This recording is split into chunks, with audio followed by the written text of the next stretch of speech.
평창 동계올림픽 2주년을 맞아 올림픽 유산 사업을 점검해보는 기획 보도를 마련했습니다. 오늘은 유산 사업의 성과와 과제를 살펴봅니다. 원주시장이 브리핑을 통해 그림책을 주제로 한 창의 문학도시 구현의 뜻을 밝혔습니다. 하지만 구체적인 계획이 없어 해외 출장 성과를 보여주려는 설익은 발표라는 지적입니다.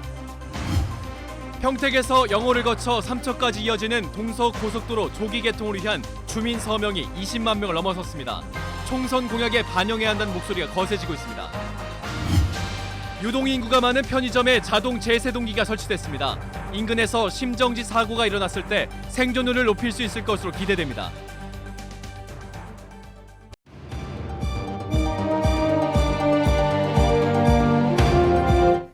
안녕하십니까. 뉴스데스크 원주입니다. 신종 코로나 바이러스 환자 접촉자로 분류돼 자가 격리 조치됐던 도내 14명이 이상 증세가 없어서 오늘부로 격리 해제됐습니다. 강원도는 12번째 환자 접촉자 13명을 포함한 14명을 오늘 격리 해제하고 내일 26명을 추가로 해제할 예정이라며 지금까지 확진 환자와 접촉해 자가 격리된 도내 45명 모두 격리 해제된다고 밝혔습니다. 또 오늘 발표된 23번째 환자와 관련된 도내 의심 환자는 발생하지 않았으며 확진자는 없다고 밝혔습니다. 며칠 뒤면 2018 평창 동계올림픽이 개막한 지 2주년이 되는데요.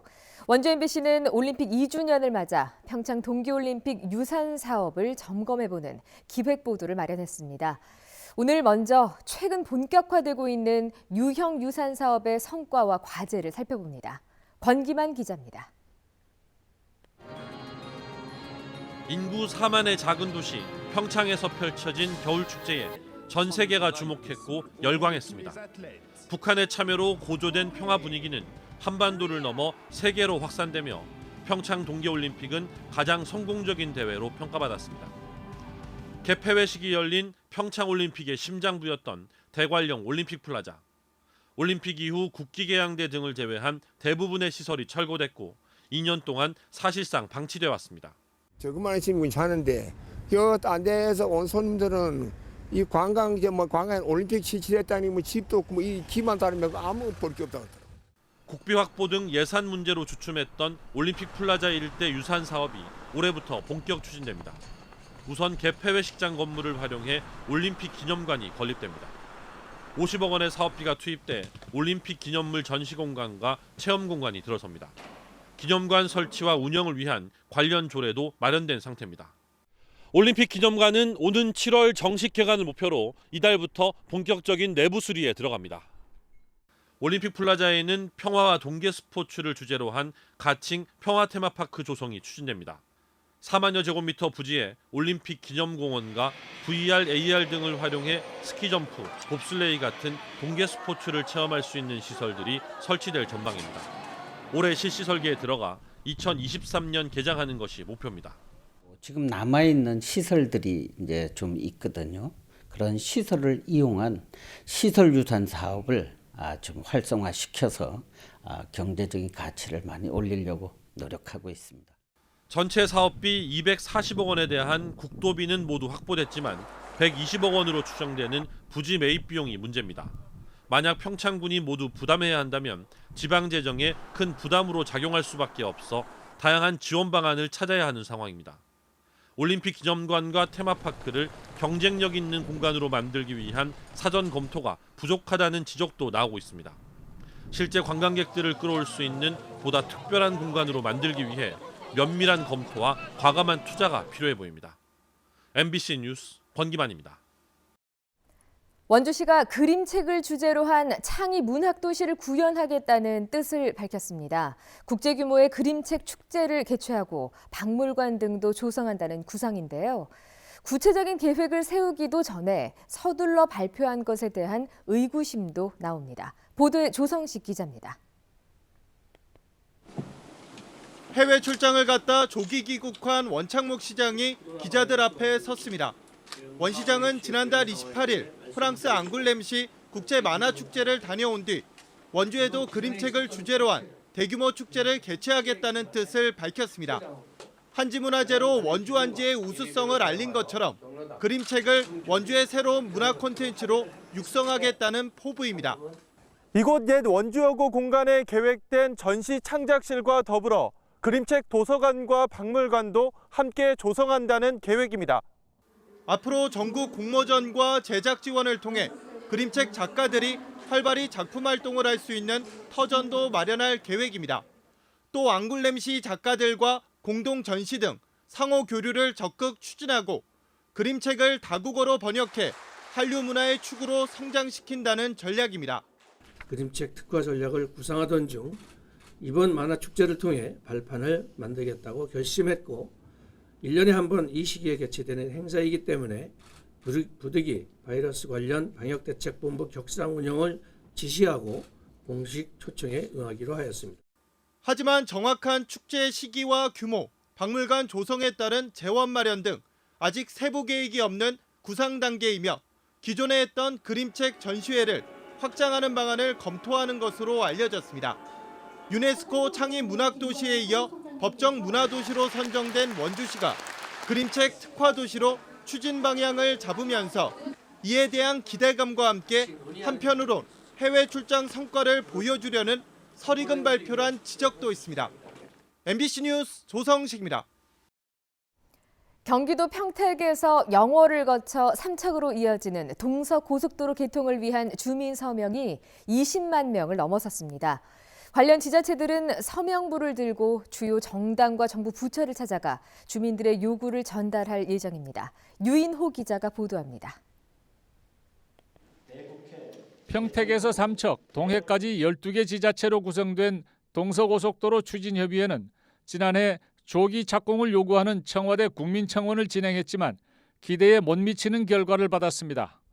20만 명 이상이 청원해야 답변을 들을 수 있는데 2만 6천 명 참여에 그쳤습니다.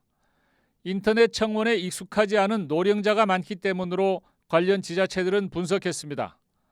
협의회는 이에 따라 지난달부터 현장 서명 운동을 전개했습니다. 지자체와 사회단체가 중심이 돼 노력한 결과 목표했던 20만 명을 훨씬 넘어선 것으로 전해졌습니다. 동서고속도로 노선 가운데 미개통 구간인 제천에서 삼척까지 7곳의 시장 군수들은 오는 18일 서명부를 들고 주요 정당을 방문해 21대 총선 공약에 반영해달라고 요구할 계획입니다. 이어서 정부 관련 부처에도 건의서와 서명부를 전달할 예정입니다. 낙후된 폐광 지역을 살리고 또 지역 경제를 살리는 삼척 발전의 기폭제고 또 생명줄이라고 생각합니다. 그리고 또 헌법 가치인 국토 균형 발전 측면에서도 반드시 이루어져야 되는 그런 도로가 바로 동서고속도로입니다. 미개통 구간 가운데 제천 영월 구간은 예비 타당성 조사가 진행되고 있는데 1차 만료 기한인 1월이 넘어가도록 결과가 발표되지 않고 있습니다. 지역에서는 4월 총선 이후에 발표하는 게 아닌가 관측하면서 조사 결과에 촉각을 곤두세우고 있지만 기획재정부나 한국개발연구원은 아무 확인을 해주지 않고 있습니다. 나머지 영월 삼척 구간은 사업을 위한 구체적인 계획이 없는 상태입니다. MBC 뉴스 유인호입니다.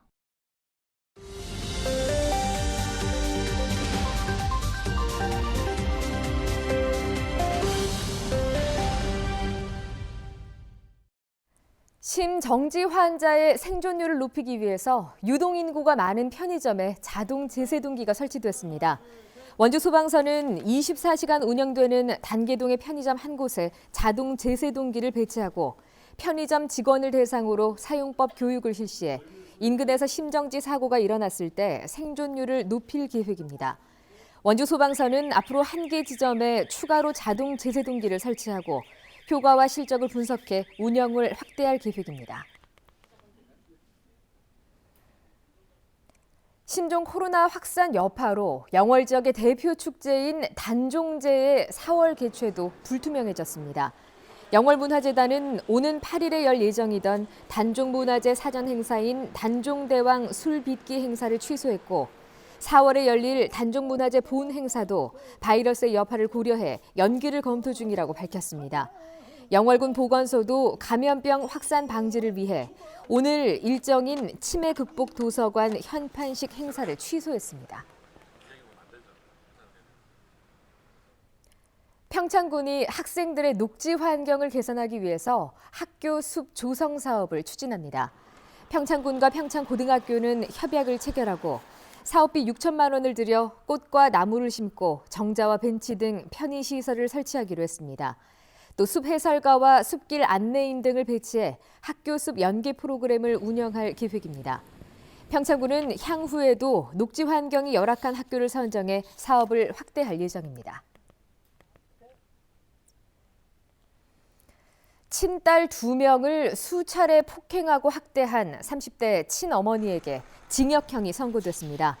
춘천지법 원주지원은 지난 2년여 동안 원주에서 12살과 6살 친딸 2명을 주먹 등으로 때리고 욕설을 하며 학대해온 39살 A씨에게 징역 1년 6개월에 집행유예 3년을 선고했습니다. 딸이 학교에 가지 못하게 한 뒤 하루 종일 밥과 물을 못 먹게 한 점도 유죄로 인정했습니다. 한편 친딸을 성폭행해 출산하게 한 뒤 아기를 유기한 46살 B씨에게 항소심에서도 1심과 같은 징역 15년이 선고됐습니다. 서울고법 춘천재판부는 B씨의 죄질이 매우 나쁘고 피해자로부터 용서를 받지 못한 점을 볼 때 원심 형량이 무겁지 않다고 판시했습니다. 신종 코로나 바이러스 확산세에 마스크 부족으로 어려움을 겪는 전통시장 상인들에게 마스크가 전달됐습니다. 광해관리공단은 오늘 원주 전통시장 연합회를 찾아 원주 지역 7개 전통시장 점포 1,400여 곳에서 나누어 쓸 수 있는 면 마스크 2,000개를 전달했습니다. 건강보험 심사평가원도 도내 홀몸 노인과 장애인 가정에 마스크 3,000개를 지원했습니다. 2019년 원주시의 사회조사 결과 현재 하고 있는 일과 임금에 대한 원주 시민들의 만족도가 높아진 것으로 조사됐습니다. 일 만족도는 56.1%로 2017년과 대비해 3.6%포인트가 올랐고 임금 수준은 8.3%포인트, 근로시간은 10.9%포인트가 상승해 근로여건 만족도가 대체로 높아진 것으로 조사됐습니다. 뉴스데스크 원주를 마칩니다. 고맙습니다.